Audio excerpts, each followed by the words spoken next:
samahan niyo ako sa work today.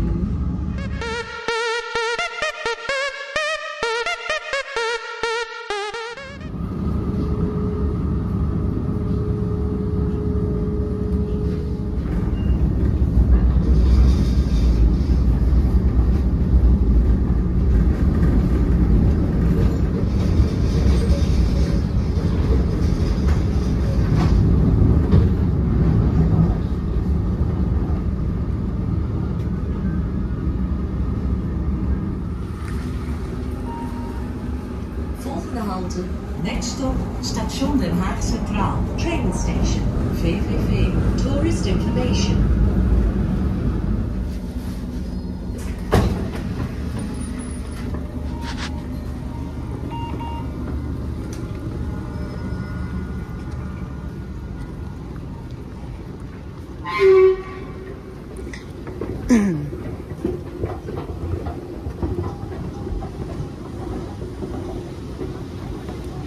Ayan, yung sinakyan ko kanina, tram yun. From our neighborhood, papunta sa Central Station ng The Hague or Den Haag. Ngayon naman, sasakay ako ng train. Papunta sa Leiden. Kasi sa Leiden yung work ko.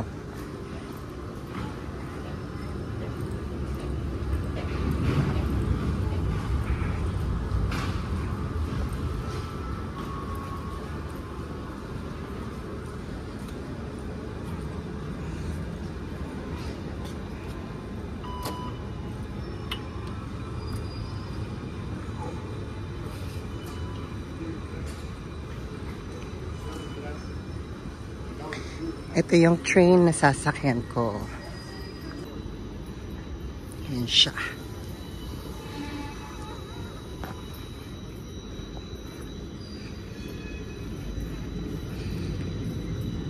Ano oras ba under to? Under siya ng... Ano oras ba under to? 10 o'clock. Teka nga, check ko nga. Hindi pala yun yung sasakyan kong train. Mali. Buti nag-check ako. Kasi nakasanayan ko na dun siya sa platform 10 na train. Today pala is platform 9. So, kailangan i-check mo rin siya. Dun sa app, may app na 929 or NS something something na app. Or i-check mo yung mga boards kung saan ka sasakay. So, ito na. Kakarating lang. Ayan o. Kararating lang ng train na sasakyan ko.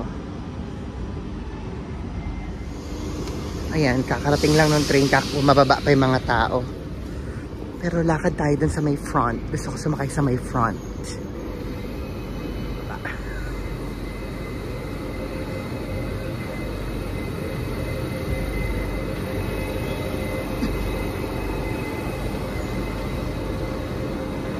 Ang likot ng camera ko. Sorry.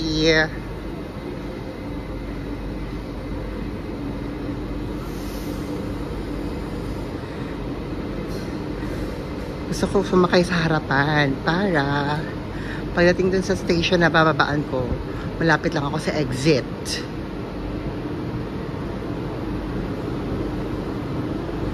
Ayan.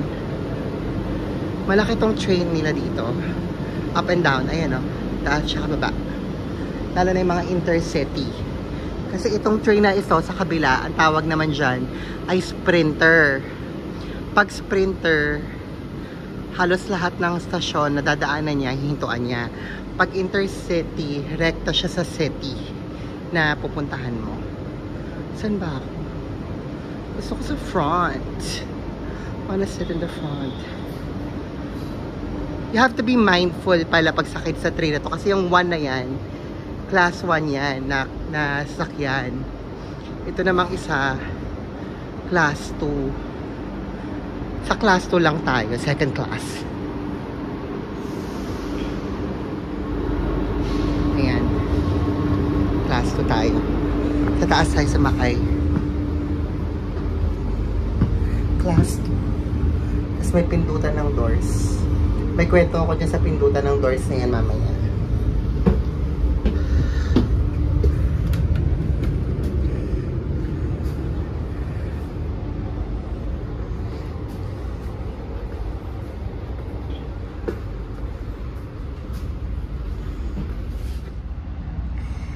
Ayan, nakapwesto na ako sa pinakaharap.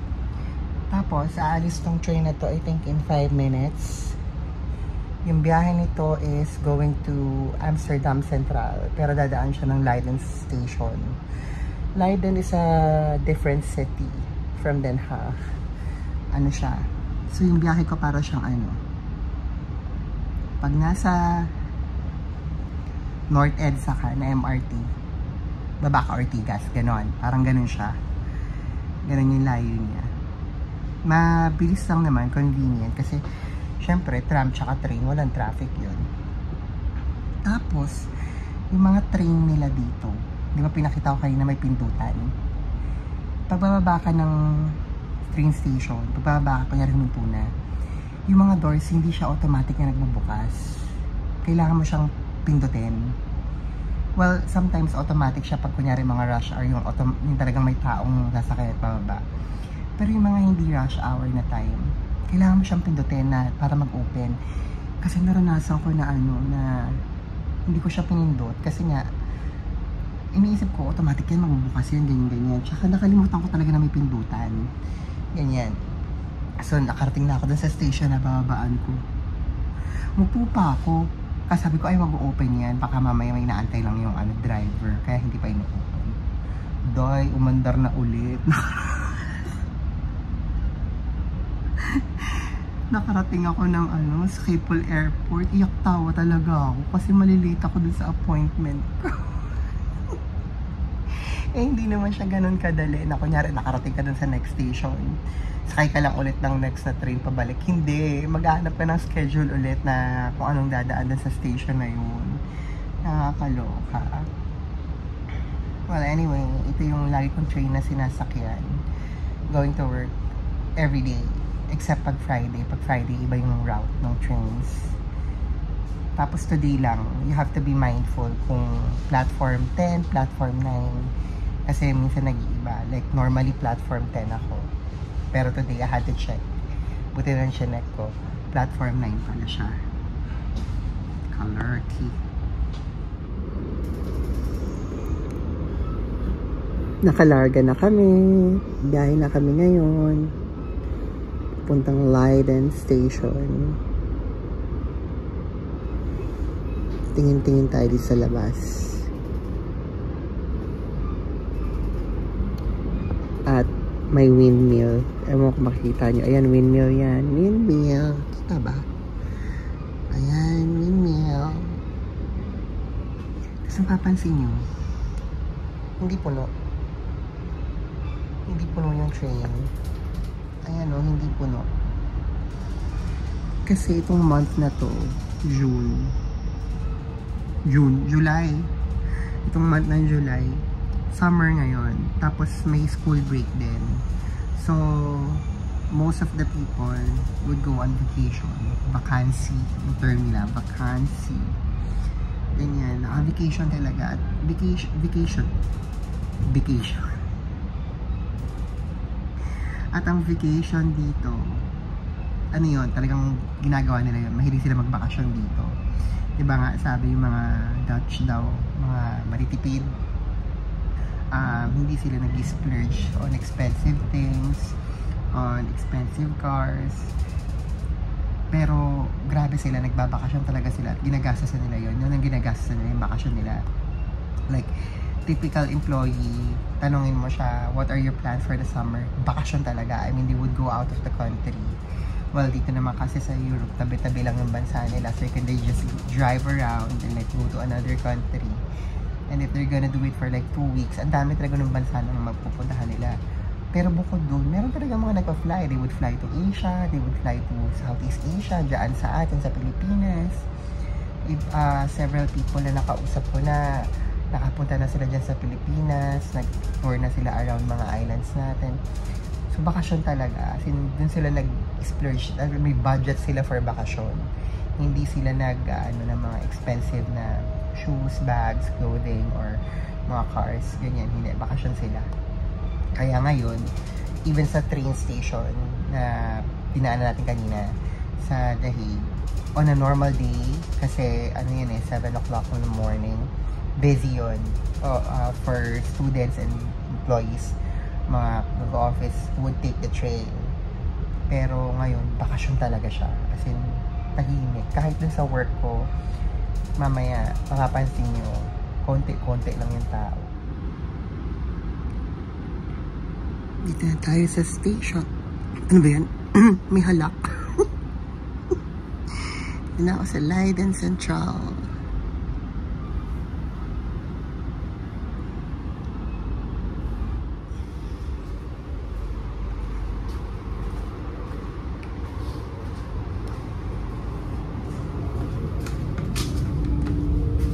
Yan, baba na tayo. Ayun, pinindot ni ate yung door. Oops, sorry. Doggy. Lakad galore.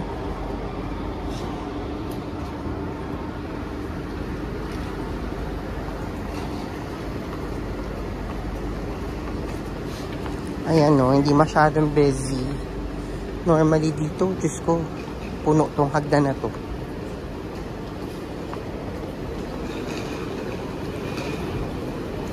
Tayo sa exit to the right. Sama lang kayo sa akin.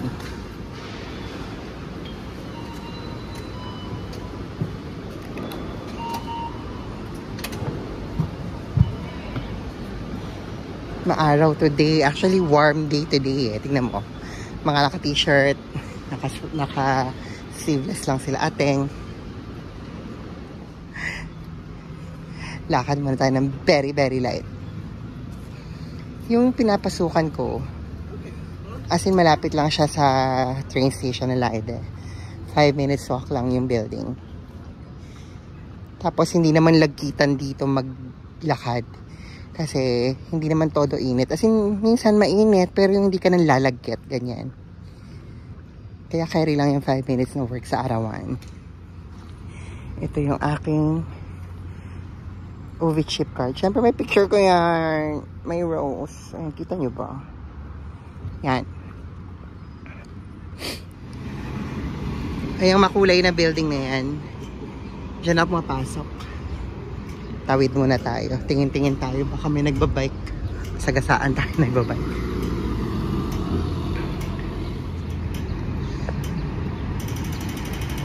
Tawid na.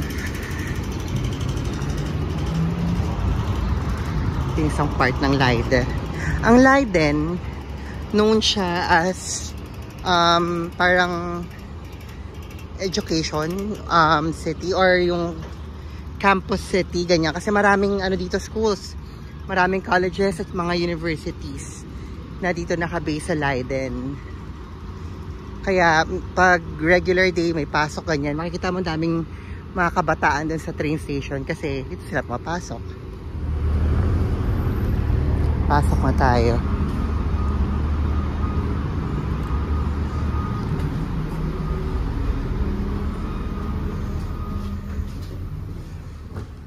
Tahimik. Halos walang tao.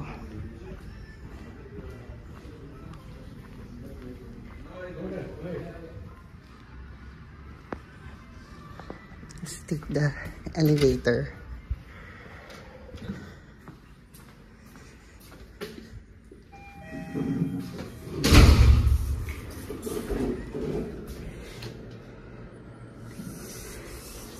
Ayan ang lola niya.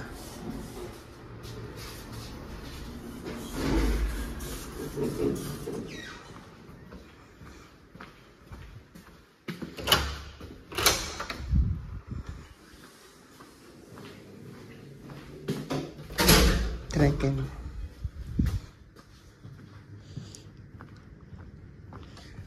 Wala pang tao. Ito ang aking workplace. Dahil ako dito ay isang barista.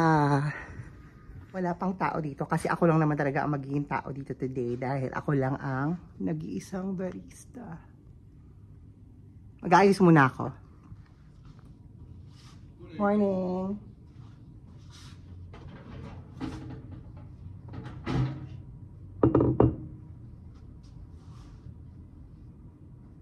So yun nga. Dito sa coffee shop na to, ako lang ang naka-assign na barista. Hindi naman kailangan na madami kasi sa totoo lang kaya ng isa. Dahil itong coffee shop na to, based siya sa office. Nasa loob siya ng isang office building. So, ang mga customers ay mga employees lang dito sa building. So, hindi naman yung ratsyada parang sa mga malls, ganyan. Hindi. Ba ginagawa ko? So, pagdating, set up lang ito. Madali lang naman siya.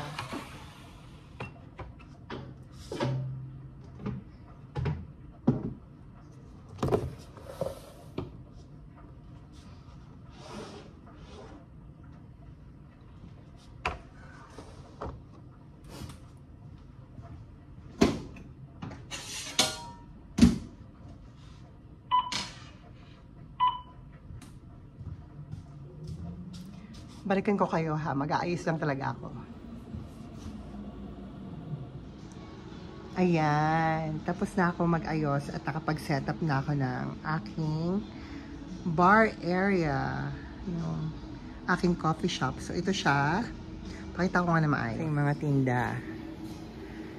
Drinks, banana bread, oatmeal bars, white chocolate chip cookie, may mga pies, may mga croissant, chocolate bread, may muffin.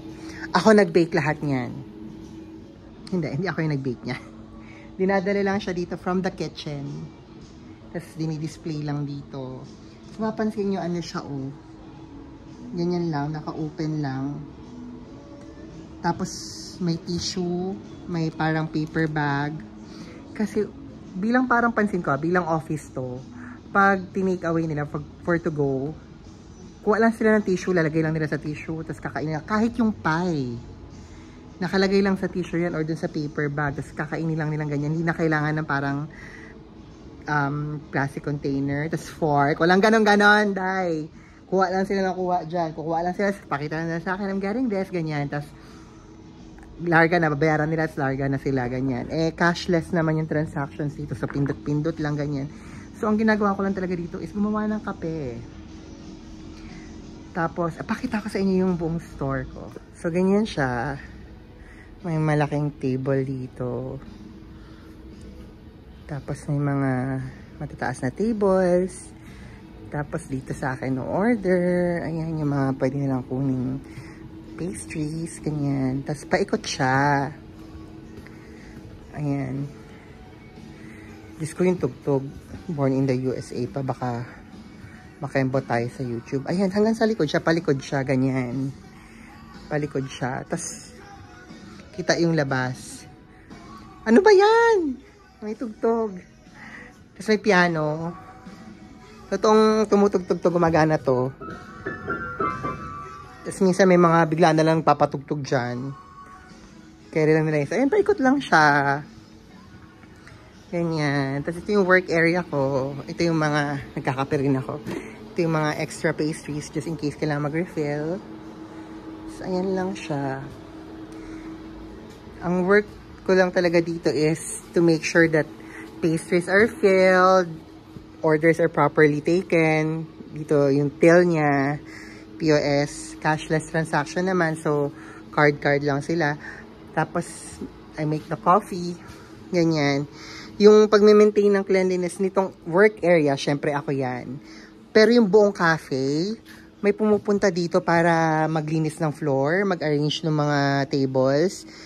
Pati yung pag-maintain ng halaman, bukod pa yun. So, ang galing.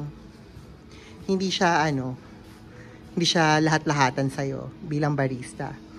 Syempre yung mga paghuhugas ng mga ginamit mo. Ayan, meron naman dishwasher sa back, sa likod. Dadalhin mo lang yan dyan. Ayun lang.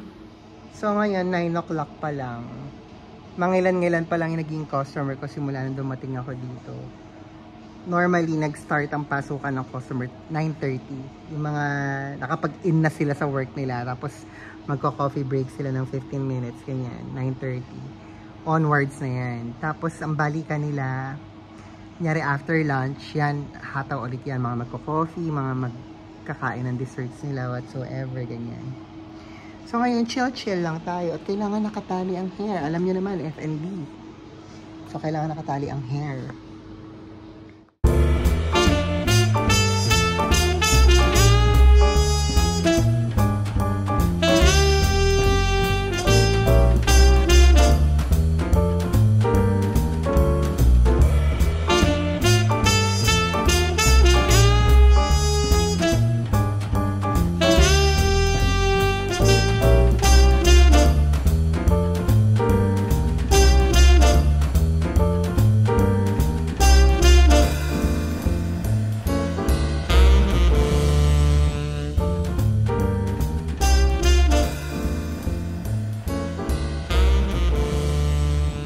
Fresh pa ba ang barista? Ayan. Dito sa pinatrabahuan ko, hindi sila masyado mahigpit dito. Actually, hindi talaga mahigpit at all. I mean, you can sit down, like right now, kung hindi naman busy, at nagawa mo na lahat na kailangan mong gawin, walang customer, you can just sit down and relax. Hindi mo kailangan tumayo ng, titiisin mo yung tayo at wala ka namang ginagawa. You can sit down. Tapos, you can also eat kapag nagugutom ka, kuha ka ng croissant, kuha ka ng cookie, basta kainin mo lang, hindi mo iuwi, hindi mo papamigay. Kasi ang point ng management is that, how can you work properly kung ikaw mismo nagugutom ka? And ang kaharap mo pagkain. So, they would encourage you to just eat, kain ka lang. Hindi huwag ka lang abusado, syempre ganun, understood na yon. Pero, ganun sila, caring sila sa mga employees. 1:30 na ng tanghali, so break na namin. Lunch na namin. Daling ko kayo kung saan kami kumukuha ng food. Dito yung cafeteria. Sa labas lang to ng coffee shop. Bali yung coffee shop, karugtong siya ng cafeteria. Ayan. Nagko-close up na yung mga ka-work ko. There. Ano mo yung okay? Yan, normally puno ng food yan. Tapos yung mga ka-work ko. Tapos ayan, kuha lang kami ng food na gusto namin. Yung mga ginagawa nila na food. Sandwich. What do you eat there? Make a really close up for the customer. Yeah, this is my favorite. This is so bad, but this is so good. No, it's not even that bad. I mean, so bad for the health. Is it not that bad for the health? As long as you don't eat mayonnaise or something with it, it's kind of It's fine. Okay, I'll get one. Yan. Ang kinuha kong lunch, salad, at cheese souffle, cas souffle. Sarap yun. As in, every time na nakikita ko yun, hindi ko talaga mapigilan. Bet na bet ko talaga siya. Tapos salad, tapos soft drink, nilagay ko lang sa cup. Yung lunch namin dito, free din. So, ang daming perks, no? Free merienda. Free yung lunch, ganyan.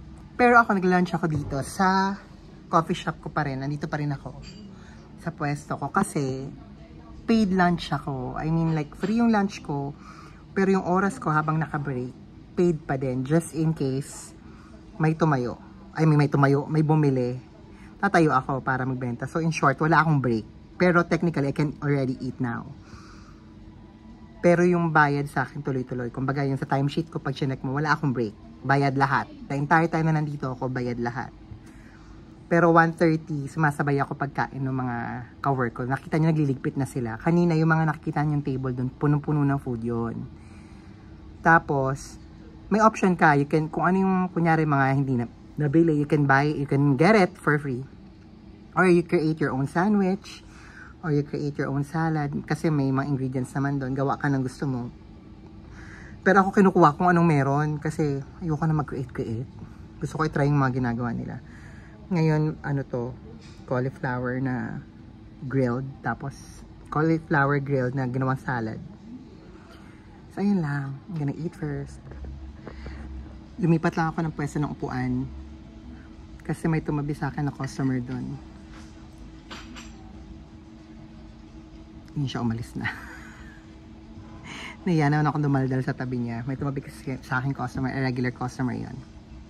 Anyway, yung mga pagkain dun sa cafeteria, ano siya, hindi talaga siya, malayong-malayo siya sa pagkain Pinoy. So, mga salads, sandwiches, mga fried stuff, like this one, cassoulet, may mga sausages na fried. Tapos, what do you call this? May mga smoothie, mahilig sila sa ganon. Ano pa ba? May mga pasta, pero yung pasta nila bihirang-bihira. Minsan isang klase lang, ganyan. Alam mo, inisip ko nga, walang chicken, ganyan. Walang ganon. Walang, kunyari yung fried chicken, walang ganon. So, nasanay na ako na ang lunch ko, sandwich, salads, ganyan. Hindi naman halata sa katawan ko. Pero ganun lang yung choices ng pagkain nila. Katagalan na kasanayan ko din. Pero minsan iisip ko, noon, walang chicken, walang rice, ganyan. Pero syempre, yun ang pagkain nila dito, yun yung nakasanayan nila. Tapos as I've heard, sabi sa akin, yung lalaki kanina, yung nandun sa kitchen, sabi niya sa akin na probably in the coming months, itong company na to, yung building na to, they would ask the cafeteria, itong canteen, to go fully vegetarian. O sa good luck naman. Kasi uso dito ngayon sa Netherlands yung gano'n na yung mga school cafeteria, yung mga company cafeteria, they would transition to vegetarian restaurants.